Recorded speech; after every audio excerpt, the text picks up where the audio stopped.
Mais avant d'aller loin, ton âme, que quand tu deviens chrétien, ton esprit a changé complètement. Tu es sauvé. Quelqu'un peut dire amen. Amen. Au niveau de ton esprit, il n'y a plus rien à faire. Ton esprit est saint. Ton esprit est pur. Ton esprit est juste. Ton esprit est bon. Là, je dis quand tu deviens chrétien. C'est comme ça, nous ne pouvons jamais croire qu'un chrétien peut être possédé. Qu'est-ce que Dieu a fait? Quand il a sauvé ton esprit, qu'est-ce qu'il a fait? La Bible dit, il a scellé ça par son esprit. Ça veut dire, tout ce qui est de l'extérieur ne peut pas pénétrer à l'intérieur. Mais le problème se situe au niveau de l'âme. L'âme, c'est celui qui nous joue des sales tours. Notre esprit est sauvé. Tu n'iras plus jamais en enfer. C'est comme ça vous écoutez Jésus dire, n'ayez pas peur de celui qui peut seulement détruire l'âme et le corps, mais pas l'esprit. L'homme regarde ce qui frappe, regarde les apparences, mais Dieu regarde quoi? Le cœur. Prenons David. Dieu lui dit, je ne regarde pas autre chose.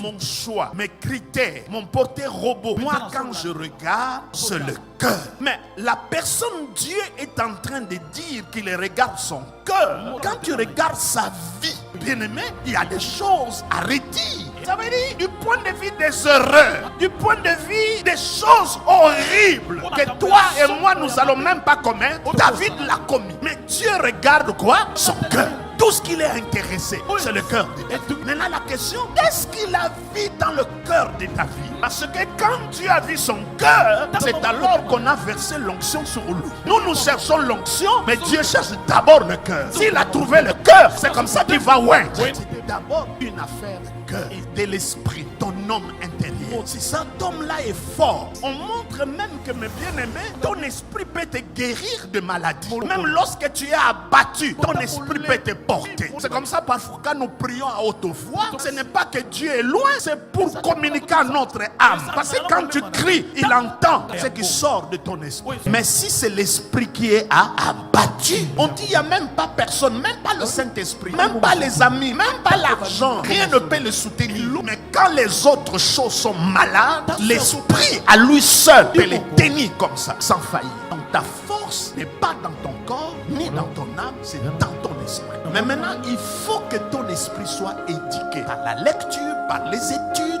par de bonnes informations. Tu nourris ton esprit. Parce que l'âme et l'esprit sont toujours en conflit. Quand l'âme prend le dessus sur l'esprit, tu es charnel. Ce sont les sens, ce sont les sentiments, les émotions qui te conduisent. Mais quand l'esprit prend le dessus sur l'âme, c'est là où tu es spirituel. C'est là où Dieu déverse son onction. Comme des gens comme David. Quand Adam et Ève ont péché, Adam et Ève, ils ont découvert qu'ils sont nus. Et pour percevoir que tu es nu, c'est la vue. Ça veut dire maintenant Adam et Ève sont contrôlés par l'extérieur. Eux qui étaient contrôlés par l'esprit, par l'intérieur, contact avec Dieu, maintenant c'est l'extérieur qui les conduit. Donc ça veut dire l'homme, lorsqu'il a péché, notre esprit est emprisonné par nos 5 sens. Si c'est l'âme qui est fort avec le corps, ton esprit ne peut pas agir. Mais si c'est ton âme qui est ensemble avec ton esprit, le corps ne peut rien faire. C'est la loi de la majorité. Mais celui qui est fort, c'est celui que tu nourris. Si tu nourris ton esprit devient fort.